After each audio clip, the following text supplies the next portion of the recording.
आज कथा का चतुर्थ दिवस है। कल कथा विराम हो जाएगी। दामोदर मास में, कार्तिक महीने में आप बाबा से प्रार्थना करने का जो सौभाग्य मिला है उसको दिल से बाबा से कहें।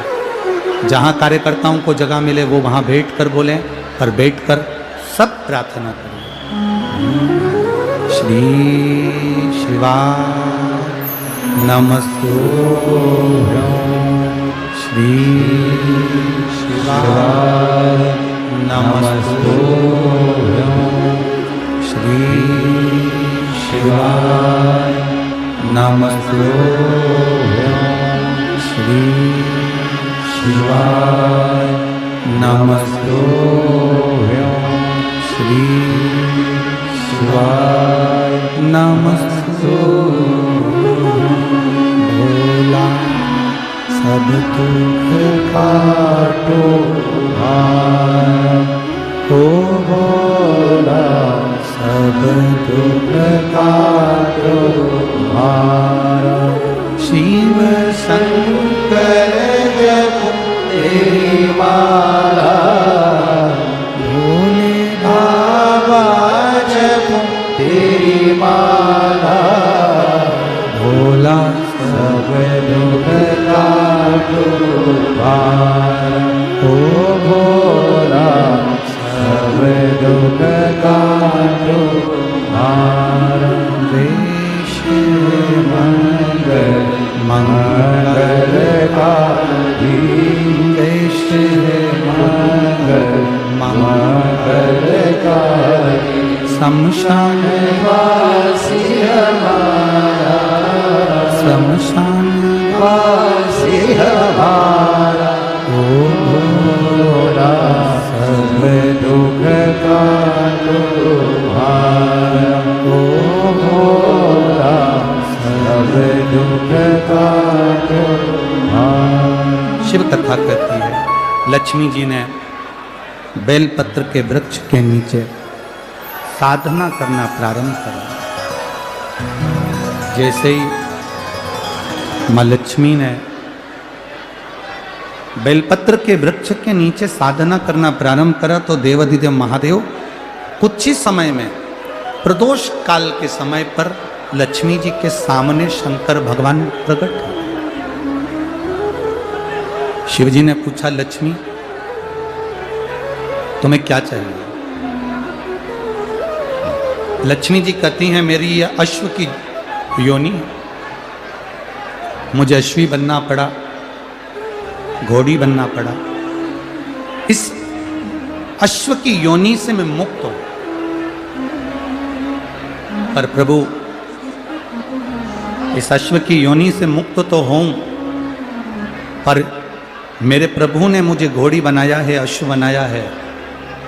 मैं चाहती हूं मेरे नारायण मुझे इसी घोड़ी की योनि में, अश्वी की योनि में प्राप्त करें।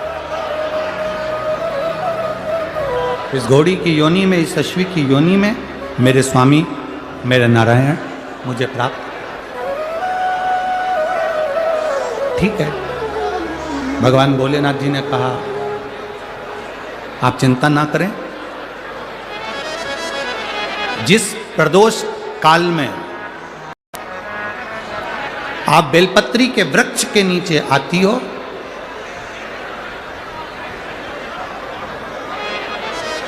दुनिया का कितना भी दरिद्र व्यक्ति हो,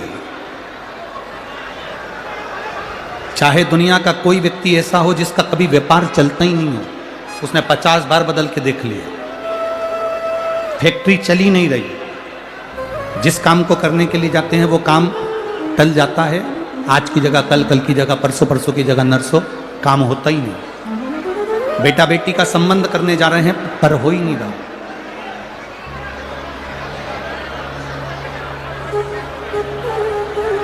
कितना भी दरिद्र से दरिद्र व्यक्ति है, कितना भी दीन से दीन व्यक्ति है, एक नियम वो अगर अपनी जिंदगी में बना ले,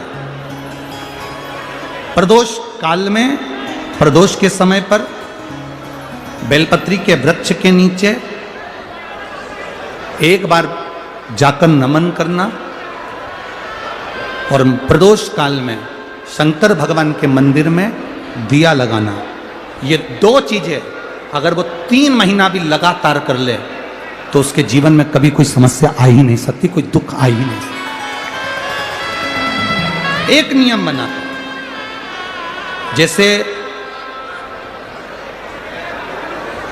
जिस नारी को, जिस पुरुष को, जिस बच्चे को, जिस बड़े को चर्म रोग हो जाता है, चमड़ी सफेद पड़ने लगती है, जब चमड़ी सफेद पड़ने लगती है, चर्म रोग जैसा जब हो जाता है या चर्म रोग उसको घेरने लगता है, चमड़ी जब सफेद पड़ने लगे या चमड़ी काली पड़ने लगे या चर्म रोग सोराइसिस जैसी बीमारी तक के लिए है हमारे।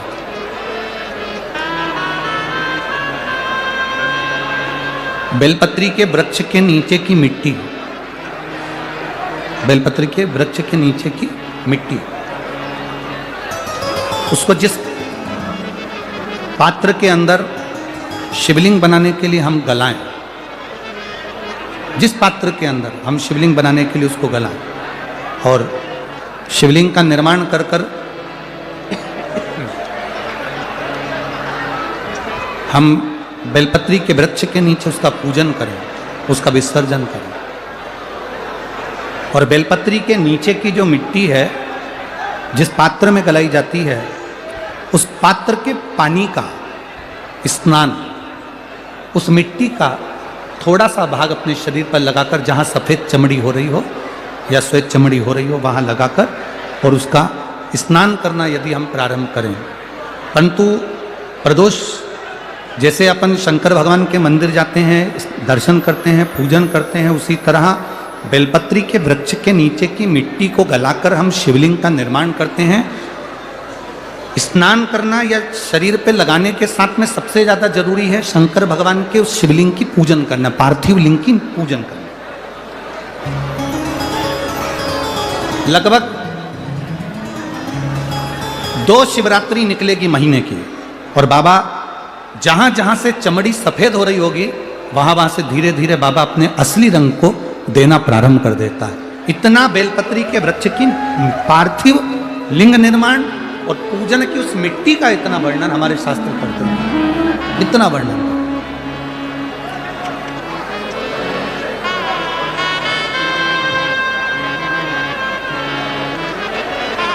शिव कथा कह रहे, शिव महापुराण की कथा वर्णन कर रहे। स्वयं भगवान देवादिदेव महादेव ने नारायण से जाकर प्रार्थना करी, स्वयं भगवान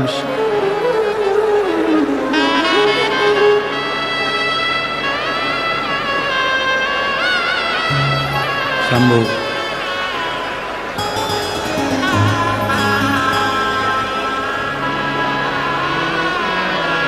स्वयं भगवान शंकर ने नारायण से जाकर प्रार्थना करी कि माता लक्ष्मी आपके लिए तप साधना कर रही हैं, आप उनको जाकर दर्शन दीजिए। भगवान नारायण शिव जी के कहने पर जाने लगे, भगवान शंकर के कहने पर भगवान नारायण जाने लगे, पर भगवान शिव जी ने भगवान नारायण को रोका और भगवान शिव जी ने नारायण को रोककर कहा, प्रभु रुको, मेरा निवेदन केवल इतना सा है, जैसे माता लक्ष्मी घोड़ी बनकर, अश्वी बनकर पृथ्वी पर गई हैं, आप अश्व बनकर पृथ्वी पर जाकर लक्ष्मी को लेकर आए। भगवान स्वयं नारायण अश्व बनकर पृथ्वी पर जाते हैं और लक्ष्मी जी को लेकर आते हैं। शिव महापुराण की कथा कहती है, भगवान शंकर का संवाद कहता है, स्वयं नारायण और स्वयं माता लक्ष्मी बेलपत्री के वृक्ष के नीचे विराजमान शिवलिंग का पूजन करते हैं और बेलपत्र की परिक्रमा करते हैं। जैसे ही उन्होंने बेलपत्र की परिक्रमा करी, शंकर भगवान वहाँ सम्मुख में जब आते हैं तो नारायण और लक्ष्मी जी भी अश्व की योनि से छूट जाती हैं और नारायण भी अश्व योनि को त्याग कर नारायण लक्ष्मी बनकर वैकुंठ का निवास करने लगते हैं। स्वयं नारायण आगे सुंदर शिव महापुराण में वर्णन आया है, भगवान शंकर के तेज पुंज से शरणानंद कार्तिकेय जी का प्रागट्य हुआ, जिनको माता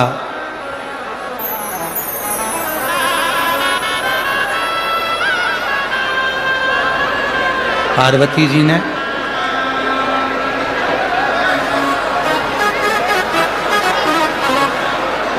शिव कृपा करे।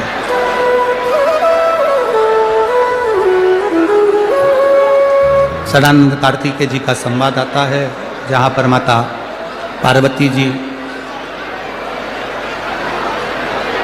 स्वयं कार्तिकेय बाबा से कहती हैं कि कार्तिकेय, तारकासुर के हृदय में तुम्हारे पिता शिव बसते हैं, इसलिए आप तारकासुर का जब संहार करने के लिए जाओ तो हृदय में बाण ना छोड़िए, हृदय में कोई बाण ना छोड़ा जाए। तब स्वयं कार्तिकेय जी ने तारकासुर का संहार करा, पर हृदय में बाण नहीं छोड़ा। आगे समय के अनुकूल शिव महापुराण की कथा कहती है, माता पार्वती जी ने भगवान शिव जी से भगवान गणेश और कार्तिकेय के मंगल विवाह का प्रसंग का वर्णन किया। भगवान गणेश जी रिद्धि सिद्धि को लेकर पधार रहे हैं, जोरदार ताली बजाएं। बोल श्री गणेश जी महाराज की।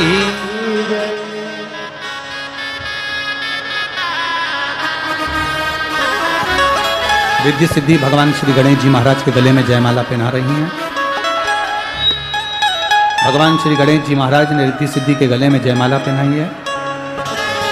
रिद्धि सिद्धि ने वही माला निकालकर भगवान श्री गणेश जी महाराज के गले में धारण कराई है। श्री गणेश जी महाराज ने रिद्धि सिद्धि के कंधे पर अपना हस्त कमल दिया। बोल गणेश जी महाराज की। ध्यान देंगे, बड़े भाव से ये पवित्र शिव महापुराण की कथा जो धूलिया नगर में चल रही है, कल इस कथा का विराम रहेगा। धूलिया में कल कथा सुबह 8 बजे से 11 बजे तक रहेगी।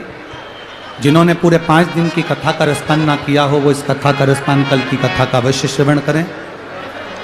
और कथा का प्रसारण टीवी पर 2 बजे से 5 बजे तक होगा। आप आनंद से टीवी पर उस कथा का रसपान करेंगे। तो कल की कथा सुबह 8 बजे से 11 बजे तक। नासिक में पंचवटी में जो शिव महापुराण की कथा 21 तारीख से 25 तारीख तक हो रही है, उसका समय दोपहर 2 बजे से 5 बजे तक देव दीपावली शिव महापुराण की कथा रहेगी। बड़े भाव से आप लोग श्रवण करेंगे और अपने जीवन को सार्थक करेंगे। कुछ सूचना आशीष जी दे रहे हैं, उसके बाद आरती का क्रम प्रारंभ होगा।